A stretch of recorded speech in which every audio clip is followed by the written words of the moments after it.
Kidnap ಕೇಸ್ನಲ್ಲಿ H D. Revanna ಬಂಧನ ಆಗಿದೆ. ಎಸ್ಐಟಿ ಅಧಿಕಾರಿಗಳಿಂದ ಸ್ವ ಇಚ್ಛಾ ಹೇಳಿಕೆ ದಾಖಲು. ನಿನ್ನೆ ರೇವಣ್ಣಗೆ ಎಸ್ಐಟಿ ಅಧಿಕಾರಿಗಳಿಂದ ಪ್ರಶ್ನೆಗಳನ್ನ ಕೇಳಲಾಯಿತು.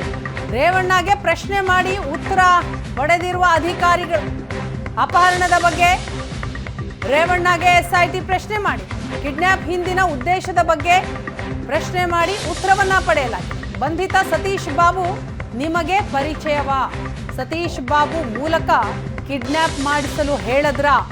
ಸ್ವ ಇಚ್ಛಾ ಹೇಳಿಕೆಗೆ ಸಹಿ ಹಾಕೋದಿಲ್ಲ ಅಂತ ಎಚ್.ಡಿ. ರೇವಣ್ಣ ಹೇಳಿದ್ದಾರಂತೆ. ಕಿಡ್ನಾಪ್ಗೂ ನನಗೂ ಯಾವ ಸಂಬಂಧ ಇಲ್ಲ, ನಾನೇ ಮಾಡಿಸಿದ್ದೇನೆ ಅಂತ ನೀವು ಬರೆದುಕೊಂಡಿದ್ದೀರಿ, ನೀವು ಯಾರ ಅಣತಿಯಂತೆ ಕೆಲಸ ಮಾಡ್ತಾ ಇದ್ದೀರಾ ಅಂತ ಗೊತ್ತಾಗ್ತಾ ಇದೆ. ರೇವಣ್ಣ ಹೇಳಿದಂತಹ ಮಾತಂತೆ.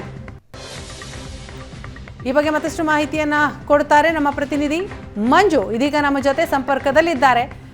ಮಂಜು, ಕಿಡ್ನಾಪ್ ಕೇಸ್ನಲ್ಲಿ ರೇವಣ್ಣ ಅರೆಸ್ಟ್ ಆಗಿದ್ದಾರೆ. ಈಗ ಎಸ್ಐಟಿ ಅಧಿಕಾರಿಗಳು ಅವರನ್ನ ವಿಚಾರಣೆ ಮಾಡ್ತಾ ಇದ್ದಾರೆ, ಪ್ರಶ್ನೆಗಳನ್ನ ಕೇಳ್ತಾ ಇದ್ದಾರೆ. ಸೊ ಕಿಡ್ನಾಪ್ಗೆ ಸಂಬಂಧಪಟ್ಟ ಹಾಗೆ ಅವರಿಂದ ಬಂದಂತಹ ಉತ್ತರ ಏನು? ವೀಣಾ, ಪ್ರಮುಖವಾಗಿ ನಿನ್ನೆ ಏನು ಎಚ್.ಡಿ. ರೇವಣ್ಣರನ್ನ ವಿಚಾರಣೆಗೊಳಪಡಿಸ್ತಾರೆ. ವಿಚಾರಣೆಗೊಳಪಡಿದ ಸಂದರ್ಭದಲ್ಲಿ ಸಾಕಷ್ಟು ಪ್ರಶ್ನೆಗಳನ್ನ, ಅಂದ್ರೆ ಎಫ್ಐಆರ್ಗೆ ಸಂಬಂಧಿಸಿದಂತೆ ಸಾಂದರ್ಭಿಕ ಪ್ರಶ್ನೆಗಳನ್ನ ಕೇಳುವಂತ ನಿಟ್ಟಿನಲ್ಲಿ ಕೂಡ ಎಸ್ಐಟಿ ಮುಂದಾಗ್ತಾರೆ. ಆ ವೇಳೆಗೆ ಏನು ಕೇಳಿದಂತ ಪ್ರಶ್ನೆಗಳಿಗೆ ಅವರು ಉತ್ತರವನ್ನ ಕೊಡೋದಿಲ್ಲ. ಯಾಕಂದ್ರೆ ನಾನು ಈ ಮೊದಲೇ ಹೇಳಿದೀನಿ, ಈ ಪ್ರಕರಣಕ್ಕೂ ನನಗೂ ಸಂಬಂಧ ಇಲ್ಲ, ನಾನು ಯಾವುದೇ ರೀತಿಯಂತಹ ಏನು ಕಿಡ್ನಾಪ್ ಮಾಡುವಂತ ಪ್ರಕರಣ ಮಾಡ್ಲಿಕ್ಕೆ ನಾನು ಅನುಮತಿಯನ್ನು ಕೊಟ್ಟಿಲ್ಲ ಮತ್ತೆ ಹೇಳಿಲ್ಲ ಅನ್ನೋದನ್ನ ಕೂಡ ಸ್ಪಷ್ಟಪಡಿಸ್ತಾರೆ. ನೀವು ಯಾರ ಅಣತಿ ಮೇಲೆ ಕೆಲಸವನ್ನ ಮಾಡ್ತಿದ್ದೀರಾ ಅನ್ನೋದನ್ನ ನನಗೆ ಗೊತ್ತಿದೆ ಅಂತ ಹೇಳಿ ಕೂಡ ಏನು ಎಸ್ಐಟಿ ಅಧಿಕಾರಿಗಳ ಮೇಲೆ ಗರಂ ಆಗಿರ್ತಕ್ಕಂಥದ್ದು. ಸದ್ಯ ಇದಕ್ಕೆ ಸಂಬಂಧಪಟ್ಟಂತೆ ಇವತ್ತು ಅಂದ್ರೆ ನಿನ್ನೆ ಏನು ಕೋರ್ಟ್ಗೆ ಹಾಜರುಪಡಿಸಿ ಈಗಾಗಲೇ ಮತ್ತೆ ಕಸ್ಟಡಿಗೆ ಪಡ್ಕೊಂಡಿರ್ತಕ್ಕಂಥ. ಪ್ರಮುಖವಾಗಿ ಇವತ್ತು ಏನು ಸಾಕಷ್ಟು ವಿಚಾರಗಳನ್ನ ಚರ್ಚೆ ಮಾಡಲಾಗುತ್ತೆ, ಅಂದ್ರೆ ಮಾಹಿತಿಗಳನ್ನ ಕೇಳಲಾಗುತ್ತೆ.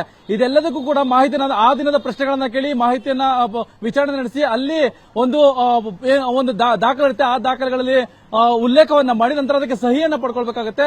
ನಿನ್ನೆ ಕೂಡ ಕೆಲಸವನ್ನ ಮಾಡಲಾಗಿತ್ತು. ಅದಕ್ಕೆ ಸಹಿ ಹಾಕುವಂತ ನಿಟ್ಟಿನಲ್ಲಿ ಕೂಡ ರೇವಣ್ಣ ಮುಂದಾಗ್ಲಿಲ್ಲ. ನಾನು ಇದಕ್ಕೆ ಸಹಿ ಹಾಕೋದಿಲ್ಲ ಅನ್ನೋದನ್ನ ಕೂಡ ಸ್ಪಷ್ಟಪಡಿಸಿರ್ತಕ್ಕಂಥ. ಸದ್ಯ ಇವತ್ತು ಕೂಡ ವಿಚಾರಣೆಯನ್ನ ಮಾಡ್ತಾರೆ. ಹಾಗಾಗಿ ಎಷ್ಟರ ಮಟ್ಟಿಗೆ ಉತ್ತರವನ್ನ ಕೊಡ್ತಾರೆ ಅನ್ನೋದು ಕಾದು ನೋಡಬೇಕಾಗಿದೆ. ಸದ್ಯ ಈಗ ಒಳಭಾಗದಲ್ಲಿ ಏನು ಅಡ್ವೊಕೇಟ್ ಅಂದ್ರೆ ರೇವಣ್ಣ ಪರ ವಕೀಲರು ಕೂಡ ಒಳಭಾಗದಲ್ಲಿ ಇರ್ತಕ್ಕಂಥದ್ದು.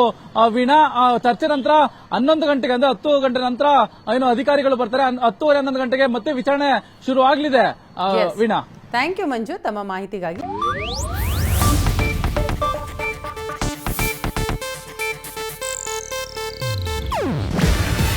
ಇದು ಏಷ್ಯಾನೆಟ್ ನ್ಯೂಸ್ ನೆಟ್ವರ್ಕ್ ಪ್ರಸ್ತುತಿ.